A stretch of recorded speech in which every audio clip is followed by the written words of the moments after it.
Hey everyone, this is Dr. Casey Johnson. Thank you so much for taking time to listen to the Unlock Wellness Podcast. I know you're going to love today's episode with Chris Ward.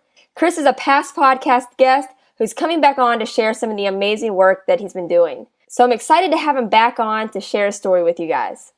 If you've been loving the Unlock Wellness Podcast, be sure to jump onto iTunes, subscribe, and write a review. It really helps me out a lot, and I really appreciate all of the feedback and support. The Unlock Wellness Podcast is now on patreon.com. Patreon is an amazing site that allows you to support your favorite podcasts. You can learn more by going to patreon.com/Dr. Casey Johnson. Also, be sure to follow me on social media to keep up with the latest podcast episodes. The best way to connect with me is on Instagram, Facebook, and Twitter. My username across the board is at Dr. Casey Johnson. That's DrKaseyJohnson. You can also check out my website at drcaseyjohnson.com. It has all of the past podcast episodes and more information about each guest under the Listen tab. While you're on my site, also be sure to check out the Shop tab, where you can check out my first book of my Healthy Children's Book series and learn about the Unlock Wellness Project, which supplies a wellness bag to a child in need for each book purchased. Thank you again for listening. I hope this episode leaves you feeling inspired to start making positive changes to your health. Now it's time for today's episode. I hope you love my conversation with Chris Ward.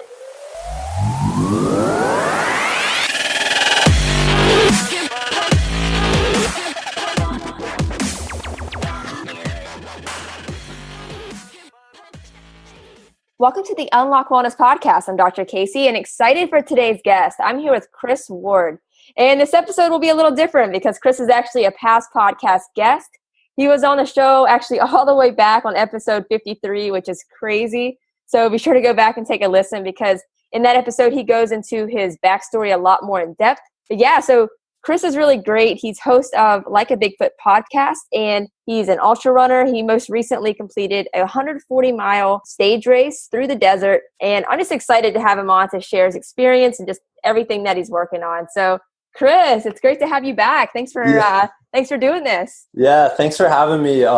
First of all, you're just putting out episodes like crazy, which is awesome. I'm like, that's so cool because it doesn't seem that long ago, but it's like 100 episodes ago. It really was. The first one was 53, and this one's going to be like 156, which is... That rocks. It's so crazy, right? It happened so fast. That's so cool. And you've been able to have like so many really interesting, super smart people share their stories. So yeah, just congrats for that. That's so cool. I appreciate that. And congrats with your podcast as well. Cause I mean, you're also killing it. And guys, if you're listening, go subscribe to his podcast because it's also amazing. I love it.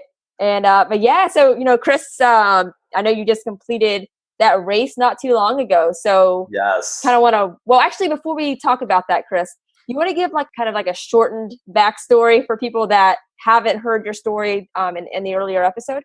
Yeah. I mean, like as a runner or just like in general or? Just kind of general, just kind of overall.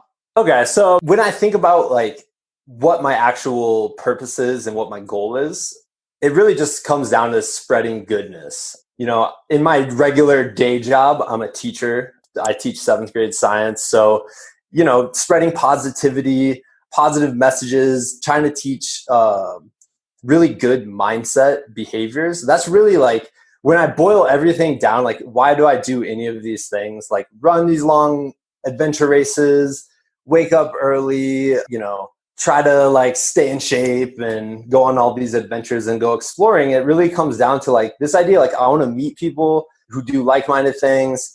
And I want to just spread this idea of positivity and optimism and all that stuff. So I love it. And it definitely comes out through, just your personality and through your podcast. I mean, that's really what drew me to you. So whenever I first reached out to Chris, I actually was having a podcast guest on that had been on his show. And, I hadn't heard of his show until that point.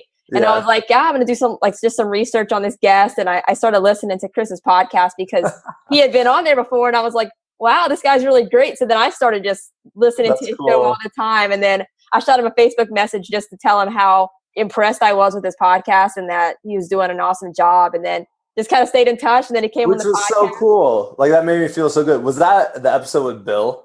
That was, yeah. Dude, Bill's the man. So since then, Bill and I have become friends in real life. Right? Yeah, shout out to Bill Psycholic. Yeah, and so he moved out to my area kind of by Denver, and we've gone on a bunch of runs together. That's awesome. He's come over and hung out and met my family. So yeah, it's just like, it's that kind of cool things, right? Like one of the best things to come out of the podcast so far was one of my best friends from growing up. His name's Jake Reed. He's a professor at University of Northern Iowa.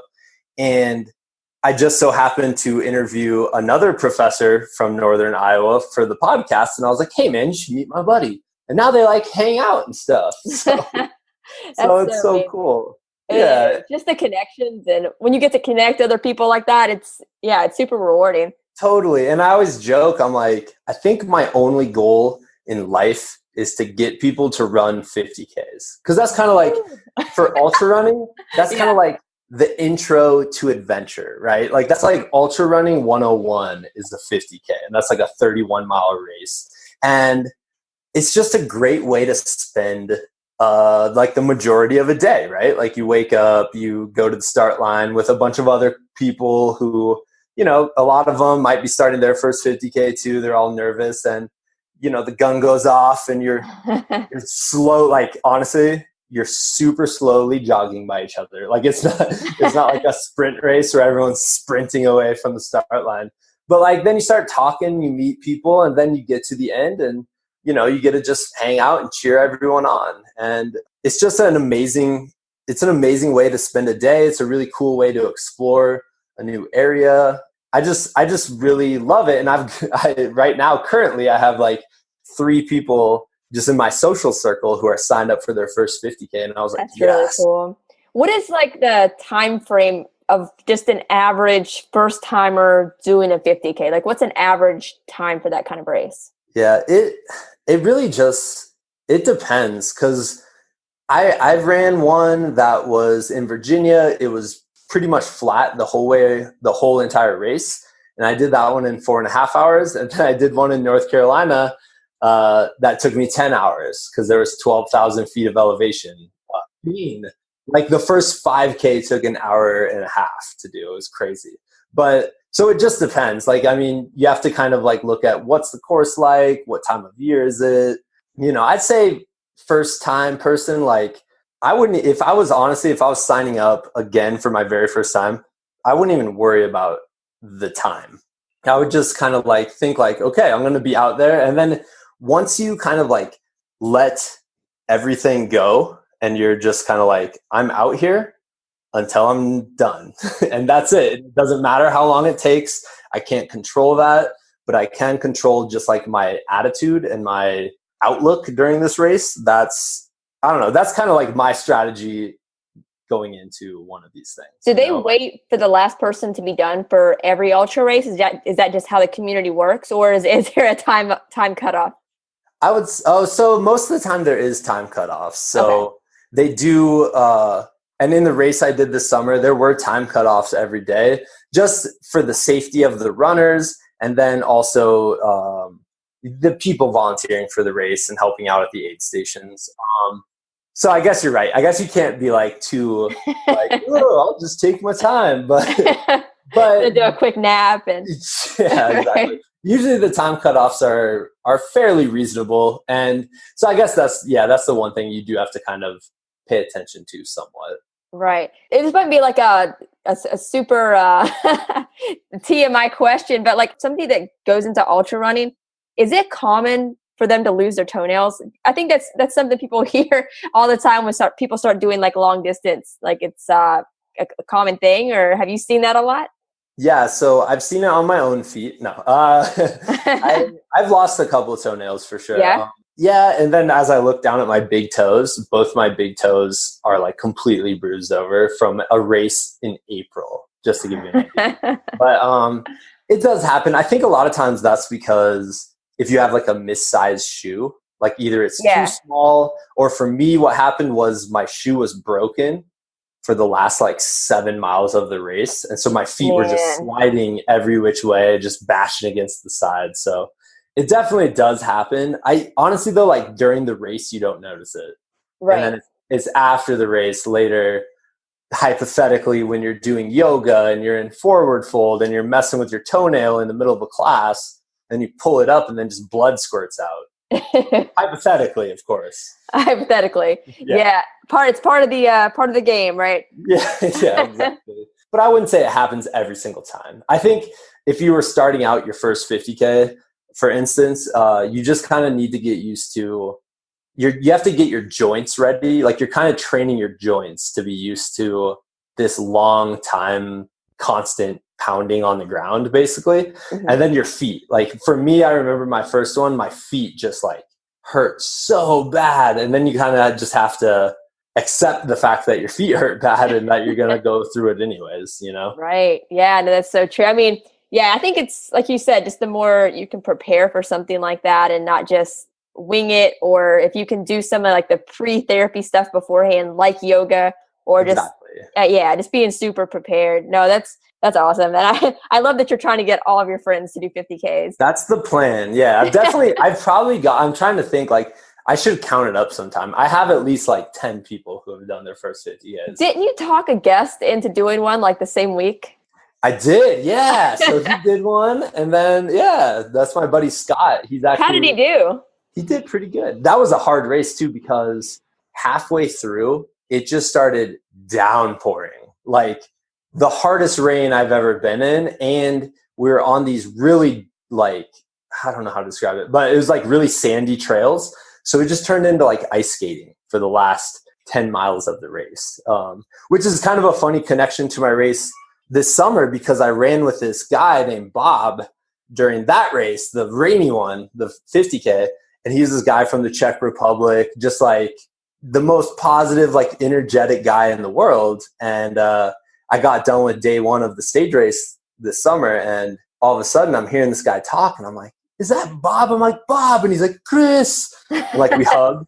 And then we're tent mates the rest of the week. So it's super cool. That is really cool. Yeah. So let's dive into the race, because it sounds amazing. So it was 140 miles. Yes. Through the desert. And I mean, that was your longest race to date, right? Oh, easily. Like, yeah. So this was kind of one of those things where you really, like, for me, I was like, I'm going to sign up for this thing, not really 100% sure that I'm going to be able to finish it. I've never done anything like this. So essentially it was a 6-day stage race, which means you run a certain distance during the day, you camp out at night, wake up, run another distance, camp out at night, all throughout the week.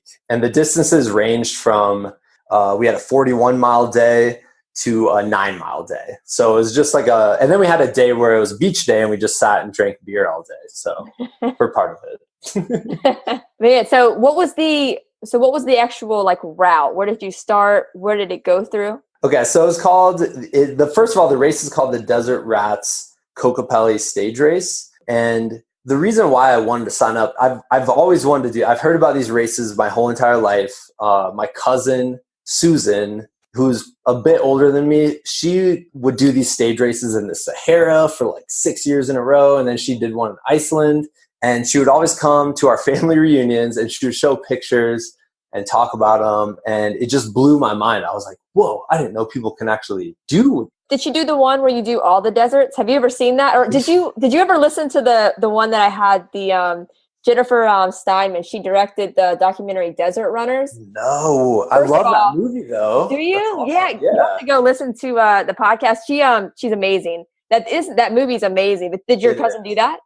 Like so I don't think it was that one. There's another one in the stage racing is kind of a big thing when you get over to Europe. And so there's a lot of events kind of, in the like Eastern hemisphere, I guess, or whatever. I'm not a geography teacher.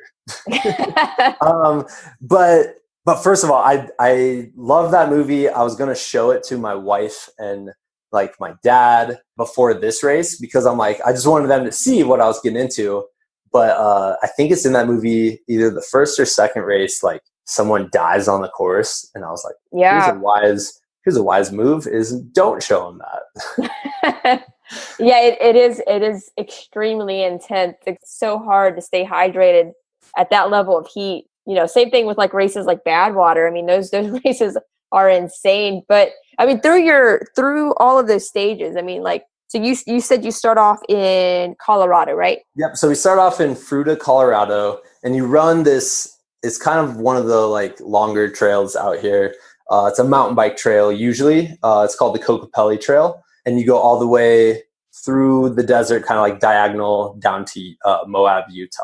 Gotcha. And like, so what was the longest day? Was it like towards the beginning because they wanted to get them out of the way, or that would be too easy, right? Yeah, just like the breakdown. The first day was 20 miles. Second day was 38.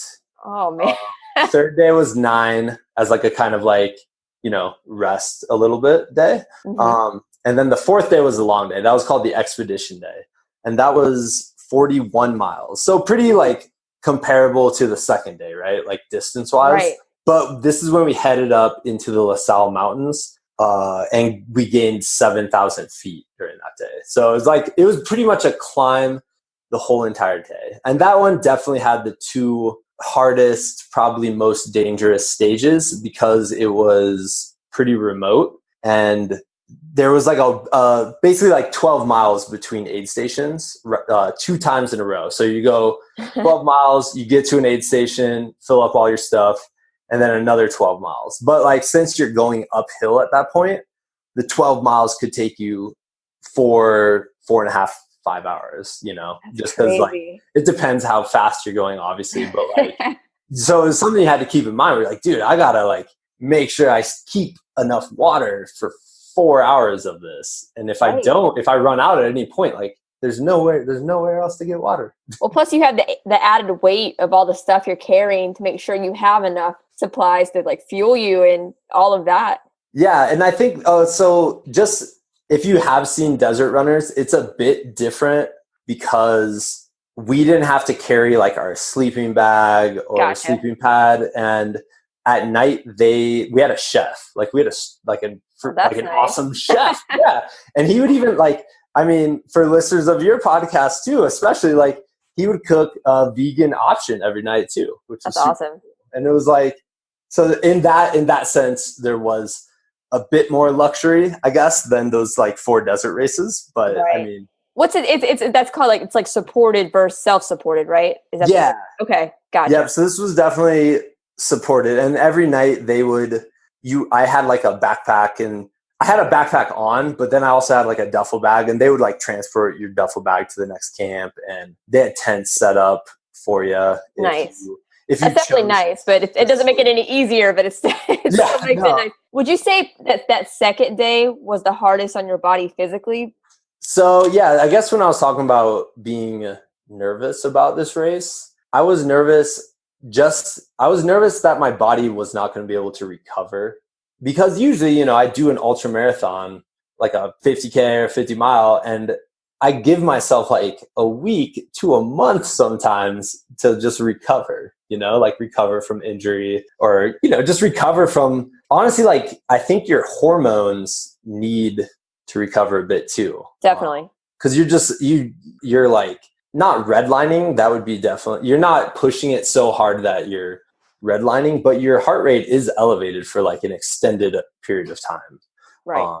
And so I was worried, and I knew if I could get past the second day, and if I felt good, like decent, the third day, I knew I would be fine, because, you're going from running 38 miles and then the next day you have to wake back up and run 9 more. And I feel like I did a really good job on the second day, like pacing myself, but that day was definitely the hardest day for me, like mentally, just because you're not even towards the end yet. It was really super flat, super desolate, like not a lot of really good views. I mean, it's views of the desert that you want, right? Like being in the middle of nowhere and all that, but it's not like the jaw-dropping views of the really long day, which as you're heading into Moab, you're seeing all these amazing rock features and the scenery is changing throughout the day. So it was a challenge for sure.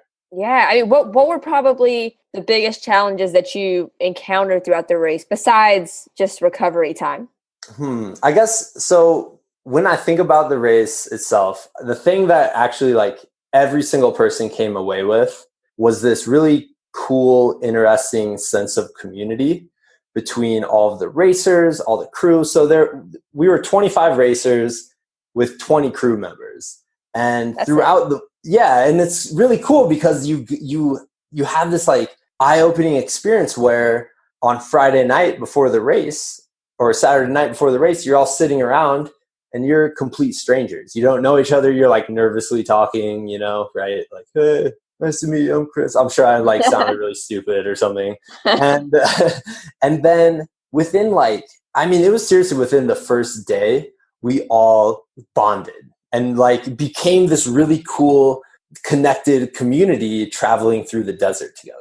Where like you're willing to suffer more to help someone else suffer less, if that makes sense. And like you're willing to like almost like self-sacrifice. Like some of the racers during the really hot sections, if people ran out of water, other racers like, hey, I have like half a bottle left. It's yours. Like you take it. You need it right now. And I don't. And it was a beautiful thing to witness because you're just seeing like all of these people come together and you kind of think to yourself, like, I don't know, coming away from the race and now being like 2 months out, I have this feeling where whenever I meet somebody, I'm like, okay, I don't know you, but I bet if we were put in like a really extreme situation, we would help each other out and we would support each other and love each other and like care for each other along the way. And I guess, you asked, I went on a random rant there kind of because you asked about like, what were the challenges? And here's what I was shocked to find was for the most part, I mean, there were obviously like really hard moments, of course, but for the most part, this whole event was laughter, smiles, and complete joy, which was not what I expected. I expected a lot of suffering. I expected a lot of like really challenging moments. And even though they were there, it wasn't like they were it wasn't like that was the majority of what I experienced. The majority was all this positivity, which was so I love that. No, it is. And I think, like you were saying, I think when you put any group of people or several people together in a situation where you have to push yourself and grow in an uncomfortable way, because you guys know you've experienced the same thing together, it is like a crazy bond type of thing. And like, I think it's super beautiful though. And I love that. And I'm sure, like you said, that definitely helped with the stress you were putting on yourself throughout the race. It did. Cause you're like, everyone's doing this, like everyone's going through this, or like that person might be suffering more. Cause there was a few people who, came into camp on their hands and knees throwing up because they were dehydrated or, stomach, like your stomach just turns randomly sometimes. Yeah. And there was one guy, Mickey, he ended up getting pulled on day 4 because he was in like really bad shape, and then heading back into camp and like looking over and seeing an IV, like the doctor's holding up an IV and you're kind of like, oh my God, like I hope everything's okay. And then you're thinking about that person the whole rest of the race because you like genuinely want to see everybody be successful. Right. Did anybody have to quit, or besides that guy, he had to get pulled? So here's like, when we talked about cutoff times earlier, there were a few people on day 2 who just didn't make the cutoff time. And so they technically DNF'd, which is did not finish. But, like you're doing this thing for a reason. So it's not like they're going to be like, now you have to go home. It's you get to run the next day. And so like that was almost, I mean, everything was so inspiring, but like that was one of the more inspiring things to me was seeing someone who had to quit one day and you're like, man, they don't feel good right now. Like they are physically exhausted, or seeing someone who was throwing up one day step up to the start line the next day and you're like, man, that's brave. Like right. You're brave and just like an awesome, amazing person. So yeah. And that they're doing it for a greater purpose, not just for the finishing time. Yeah, exactly. And you're doing it for the experience, Right. What made you want to do this particular race? Or was it something that was kind of on that bucket list that you wanted to get done? Honestly, it wasn't. Well, like I said, it was on the bucket list, but I don't think like intentionally I had it on a bucket list. It was more like subconsciously because I always say, like, my cousin that I talked about, Susan, she was kind of the first person in my life who I really knew who went out and did these crazy adventures all around the world. And I always wanted to do one. And I was signed up for one a few years ago in Iceland. And, like, life things come up and you just aren't able to go, because things that are more important, like family and all that stuff, like for that instance, my daughter Zoe was born. And I was like, so I called my cousin Susan, like, I can't go, I'm sorry. But this race is 3 hours from my house, and like maximum I'm 5 hours away from home. And so that was something I was like, oh, that's so cool. I get to do this. And my wife is just absolutely amazing. And she was basically like, you have to do this race. Like, you have to do it. So yeah, that was really the reason. And like I said, I kind of reached the point where I mean, I don't want to like anyone to think I'm saying like 50Ks or 50 miles are easy. Like, they're super hard. Don't get me wrong. But like, I knew I could finish them because I had in the past. And I really wanted to challenge myself and like reach beyond my perceived limits to see if I could try something totally outside my comfort zone at that point. Right. How was training for this race different than training for your previous races? It was definitely a lot. The last, I'd say maybe like a month out or a month and a half out, maybe, I just put in a lot of miles. So, usually I'm doing all sorts of stuff. I'm lifting weights, I'm doing yoga, I'm biking, swimming, along with running. But since I knew, I was like, man, I got to get, like, I always joke with one of my coworkers, I'm like, I need time on my feet. So like during meetings, I'm like standing up and stuff and all that. But like, I was serious, like, I got to get some time on my feet. So it kind of like evolved into pretty much all running.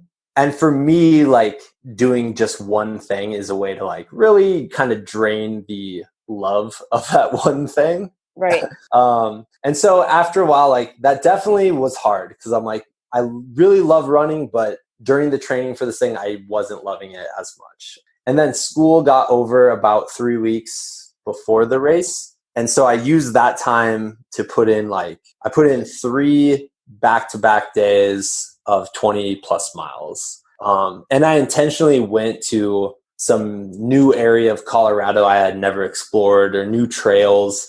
And then because that way I could like actually get some interest back into it because I'm seeing these new areas.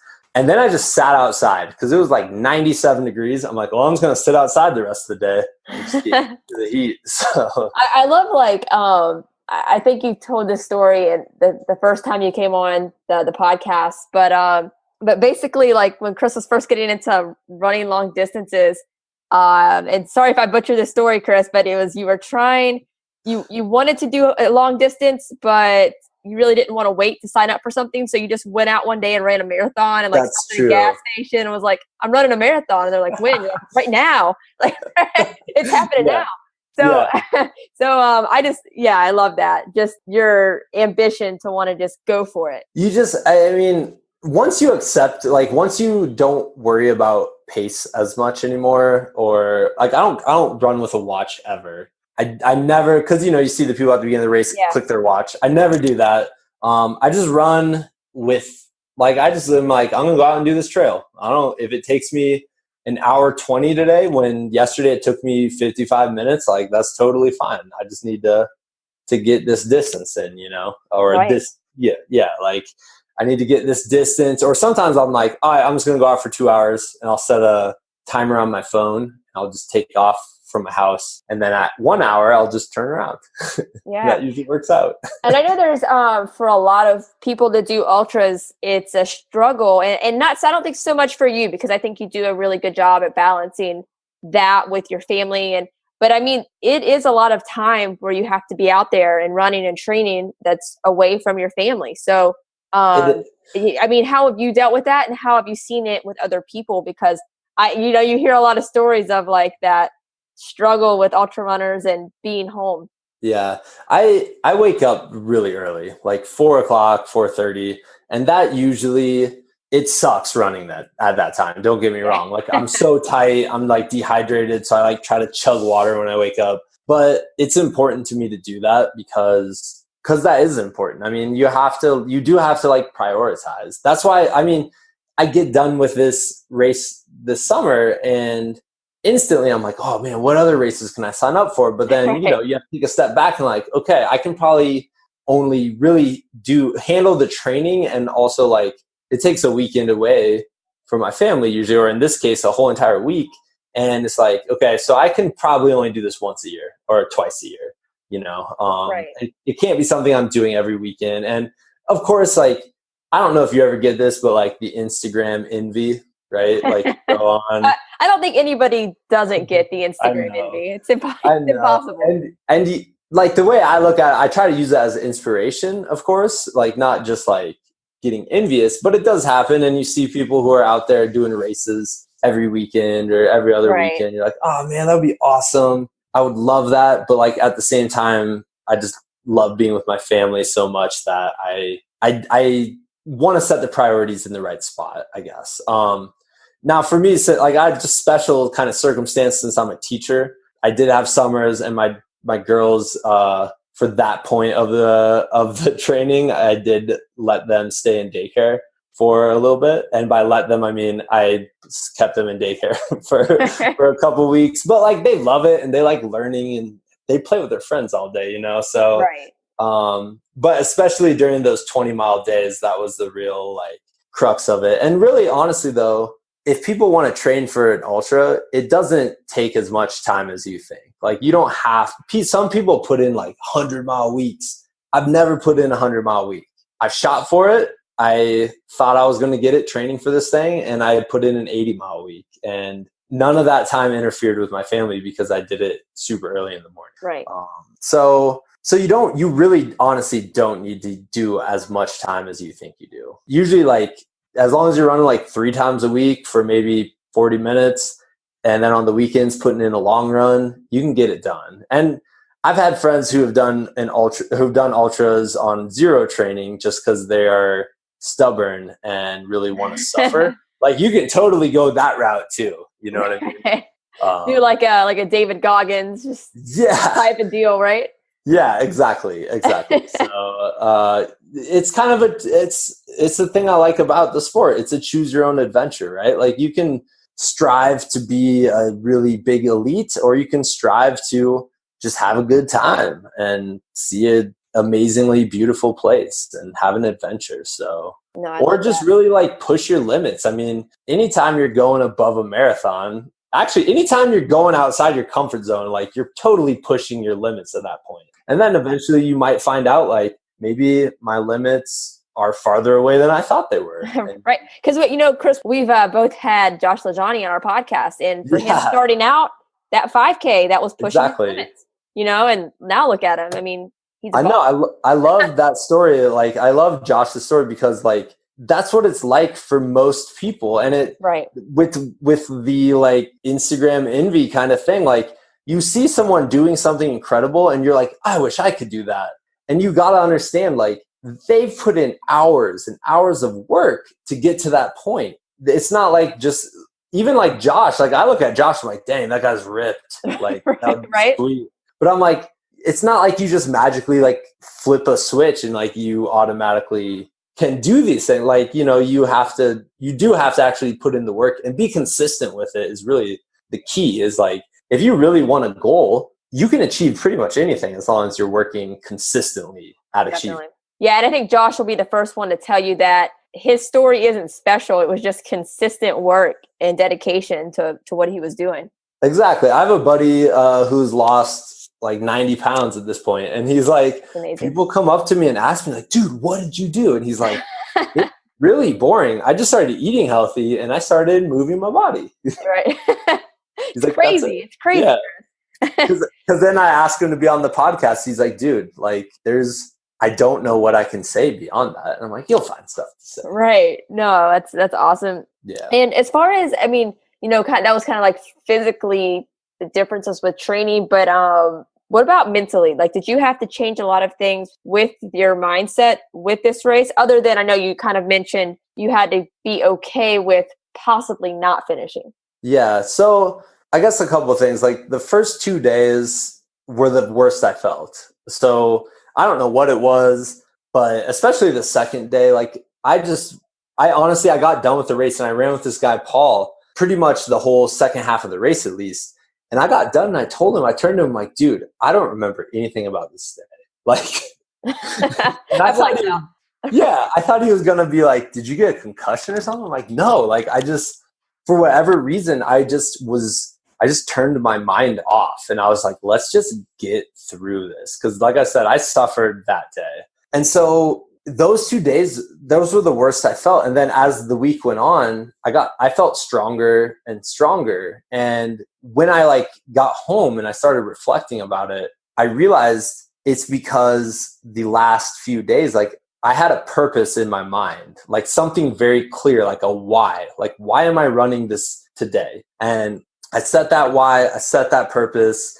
And that like was so empowering versus the first couple of days where really the why was kind of like oh my God, like the why today is just to get through this. Like that's a kind of a negative mindset, right? Like you're just trying to get it over with versus like intentionally having a positive reason to compete, or really a positive reason to like, for me, it wasn't even competing. It was like, I need a reason to like give myself time with myself, give myself time with my own thoughts. So yeah, that was kind of like the main difference. And I learned that through the week where I'm like, I need a reason to do this. Otherwise it's just suffering for suffering's sake. And I don't think that's necessarily like why I want to do this. I want to grow. I want to grow emotionally and mentally, along with, challenging myself physically. Definitely. Is there anything else you would have changed if you would do the race like in a few months? So the night before the last stage, which was a marathon, I was informed that if I broke a 4-hour marathon, I could get like a special reward or award, which was like a under 30 hour stone, right? Because like you're in the desert, of course you get a rock, right? Right. As your reward.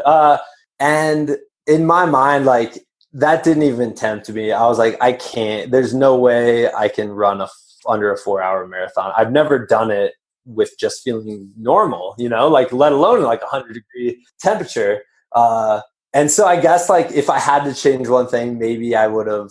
There are moments of the race I'm like, like I probably could have pushed myself a bit harder here. But like I'm very satisfied with just the adventure that I had.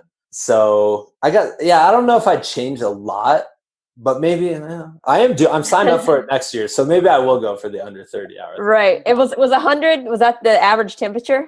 There was apparently, so like I said, I don't use a watch. I'm not like a data nerd, even though I'm a science teacher, so I should be. But apparently one of the guys, because I did a couple episodes of the podcast about the race and interviewed other racers. And one of the guys said he had some sort of thermometer and it got up to like 115 at a certain during the long day. And I was like, hot. Yeah, I was like, oh, that was probably when the wind stopped and literally every sound stopped. Like it was the quietest I've ever heard anything. It was amazing, but it was so hot. It was like inside of a furnace or something at that point. That's funny. I had a guest on not too long ago, and she did she got to go to the World Championships in Kona for Ironman, and that's awesome. He said that it got so hot that people's shoes just started melting. Like it was like insane. I'm like, I can't imagine that. Like that's just so crazy.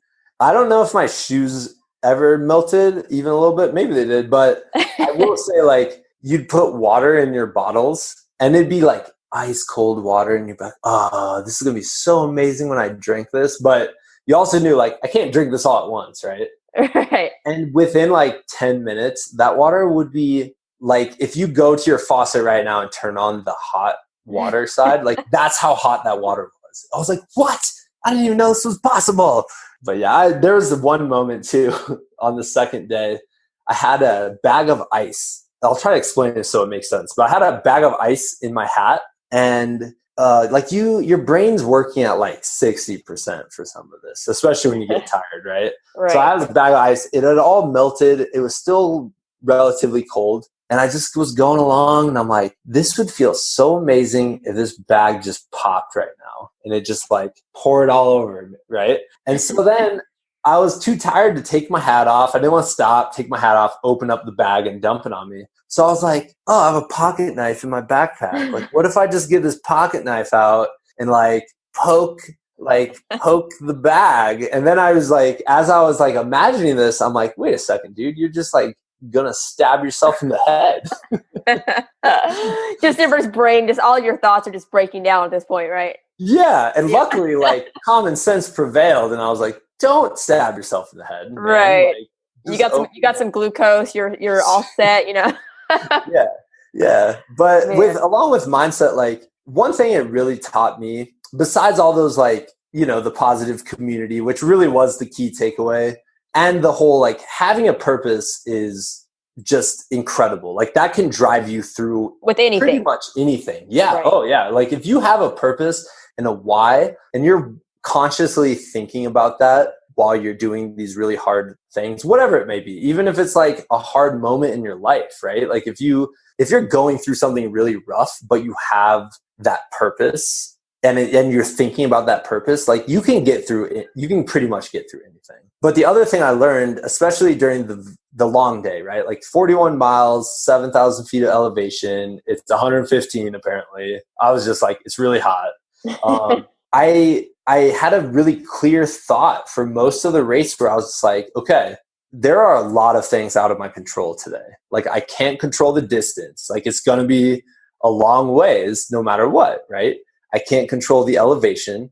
I can't control the weather. I can't control the temperature. Like, these are all things like I have no control over. So what's the point about worrying or like complaining or really getting negative about those things? Because it doesn't matter. Like, you can't do anything about it. And I was like, but I can control my response to these things. So I can control if I'm staying hydrated, if I'm keeping my electrolytes, if I'm getting my food, and if I'm like putting on sunscreen. Like, if any of those uncontrollable things defeated me, that's my fault because I responded to it in the wrong way. And I just think that's a really important takeaway, because we go through our days and there's so many things we can't control. Like, so many things. Like, trust me, I'm a 7th grade science teacher. I know this, right? Like, there's so many things that I can't control what mood my students come to me in. I can't control what happened in their life the night before. I can't control, if my cat gets sprayed by a skunk in the middle of the night, which definitely happened a couple weeks ago. Like, I can only control my response to those things. And, you want that response to be positive. You want it to be helpful in those situations rather than hurtful. And, I think none of us can say we're experts at this. Like, I'm sure we all have our moments, but when you go through something that's challenging and you're able to like understand that and you're able to persevere, then when you get back to real life, you're kind of like training for real life. Because when you get back to real life, you're kind of thinking to yourself, oh, well, remember what happened during Desert Rats? Like, you were fine then. Take these lessons and apply it to when something happens at work, and like your boss might have like seen a bad lesson, or I don't know, whatever, you know what I mean?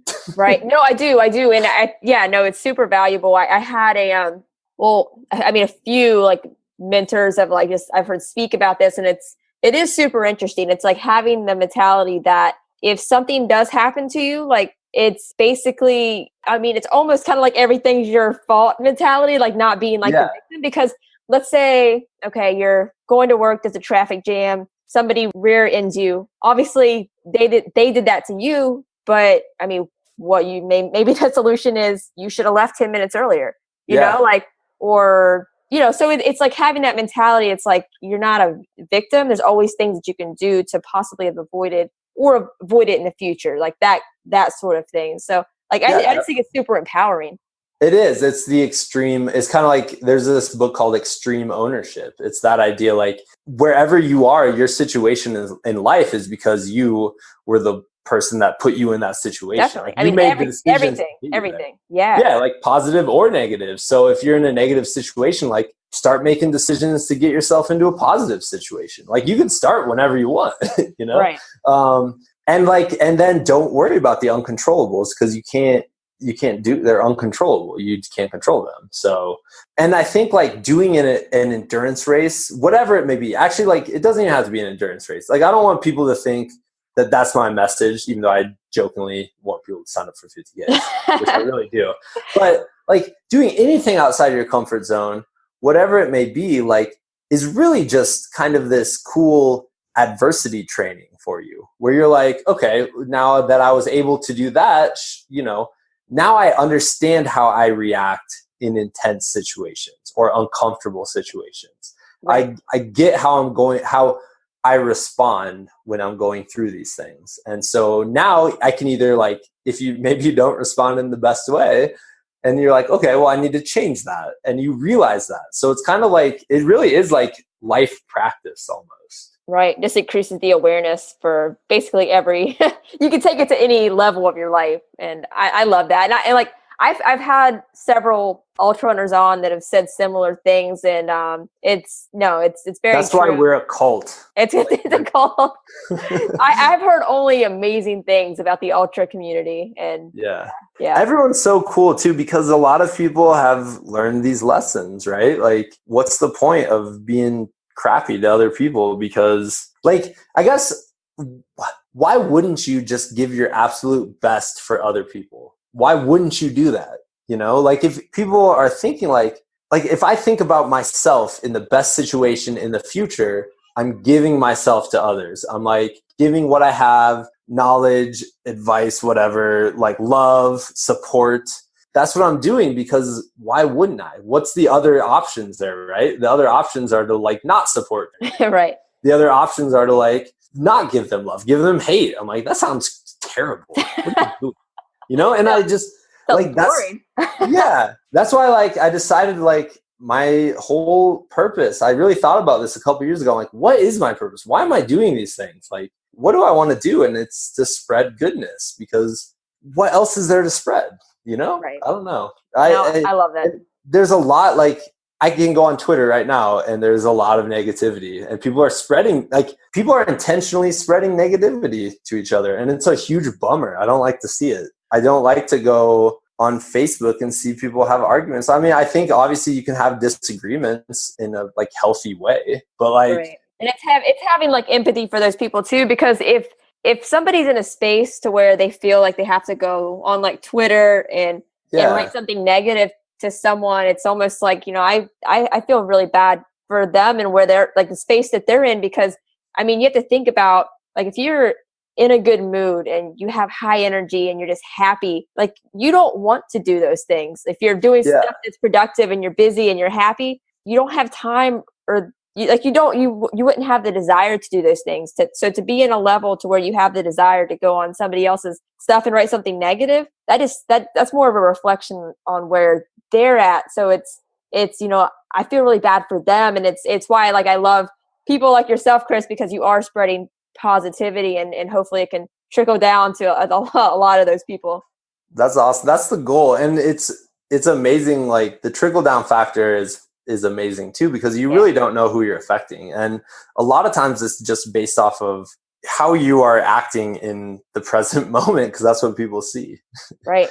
Exactly. So don't have road rage. If you're listening to this in the car, like, slow down and listen to some happy music and I've totally had road rage. Every time, like, I do, like, every time, either road rage or whatever, like, I mean, I'm a parent too, and I've had moments that I'm not super proud of, where you get worn down by your kids and you're like, like, you kind of get mad and yell or something. Like, definitely done that. And I will say, like, I've never felt anything except being ashamed afterwards. Like, I've never felt like that was a good yelling. I'm glad I did that. Like, no, of course not.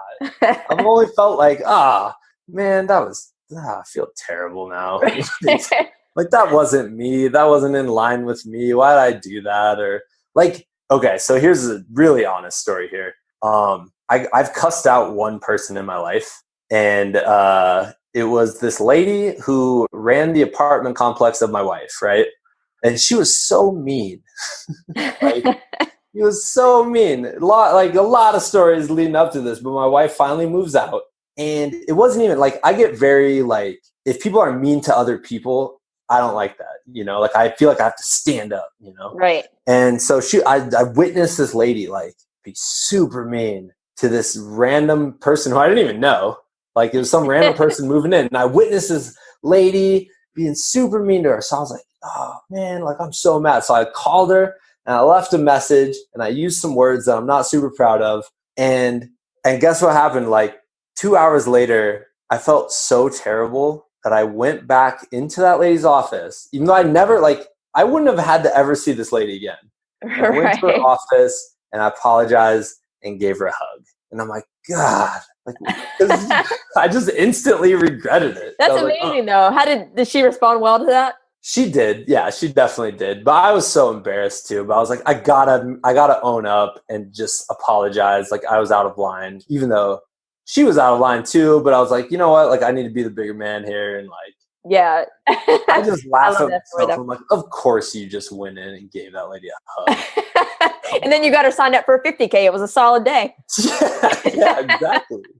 Oh man, that's awesome, Chris. That's an amazing story. So I know you mentioned you're doing that same race next year. Yes. Do you have any races lined up for the future, or just anything in general that you have lined up for the future? I really don't. So I've been spending the last month mountain biking, exploring Colorado, just kind of like during the last summer vacation. So, and I intentionally was like, I'm not going to do anything for a couple months. Like I didn't even run for the first month really, because I was like, even though when I got done with the race, I felt so strong. I was like, I could keep running for weeks.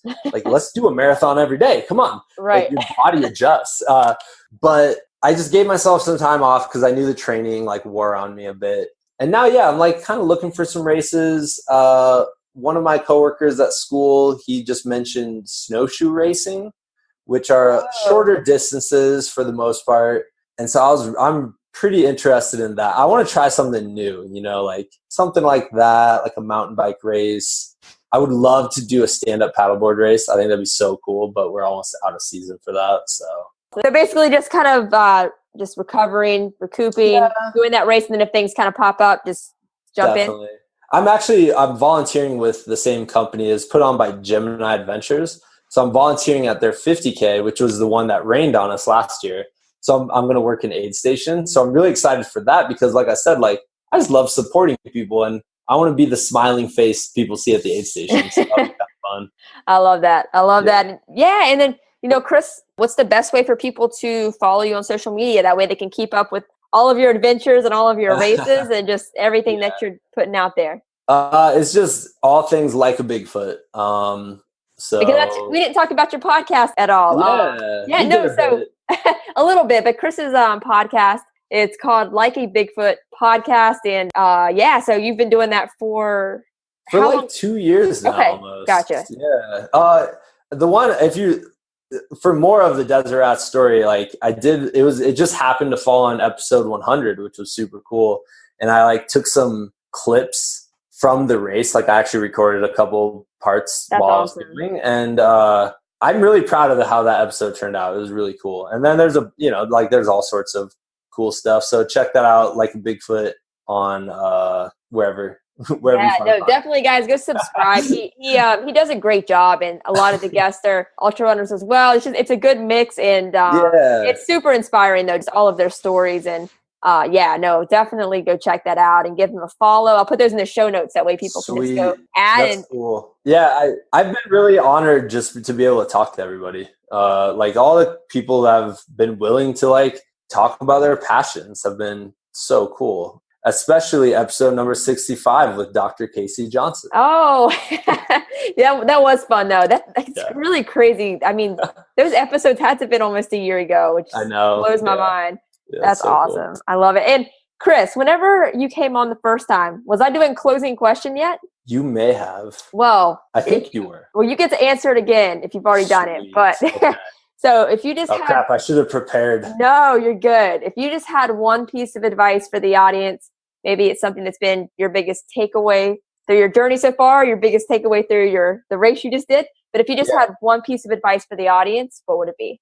So I guess the last thing we talked about a bit, like give your best self to people. There's nothing like give your best self, because why would you give anything, anything less. Also, just like an actual like piece of advice people could go out and do. Sign up for something you're uncomfortable with or something that you're a little maybe nervous about. And don't necessarily sign up with your group of friends. Sign up with people that you don't know. And if it's a small event, like you're going to meet people. You're going to meet all these really cool, like-minded people.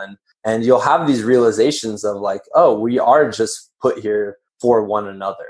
And go on an adventure. Like I went on an adventure this morning. I went out and ran at like 4:30 in the morning. And I saw that on your Instagram story and it made me feel really lazy. It was awesome. Like I was the only one up there. I saw some deer. I realized like halfway up, I'm like, oh, there's some like sort of fire out here at this point. So anyways, it wasn't really close, but I was like, this is an interesting way to start the day for sure. So, and sometimes the adventures are, for me, it's just like running from my front door and like going exploring where I'm just like, I don't have a set route today. I'm just going to check out what there is. So, yeah. Love that. No, Chris, I really love what you're doing. And thank you. The race you did was, just incredible. So, guys, definitely go check out that episode so you can hear even more about the in the moment moments. So go check that out, subscribe. And Chris, just thank you so much for taking time to come on. I loved having you again, and just excited to keep in touch.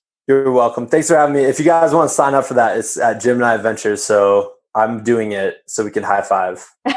Perfect. Thanks, Chris. Yeah, have a good one. Thank you guys so much for listening to today's episode. I hope you loved my conversation with Chris. He's doing so much positive work, so be sure to go give him a follow on social media to keep up with everything that he's been working on. You can find his social media links and podcast links that we talked about in the episode in the show notes, but you can also find them on my website as well at drcaseyjohnson.com. That's drkaseyjohnson.com. Click on the Listen tab. Then from there, you'll be able to see all of the past guests that have come on the Unlock Wellness podcast, read a little bit about each guest, and be able to click on their social media links, websites, all of that. So all of Chris's information can be found on my site as well. If you guys loved today's episode with Chris, be sure to jump onto iTunes, subscribe, and write a review. It really helps me out a lot, and I really appreciate all of the feedback and support. Also, be sure to check out patreon.com/Dr. Casey Johnson to learn more about how you can support the Unlock Wellness podcast. Thank you guys so much again for tuning in to today's episode. I hope you loved it. I hope it inspires you. And most importantly, I hope you take action.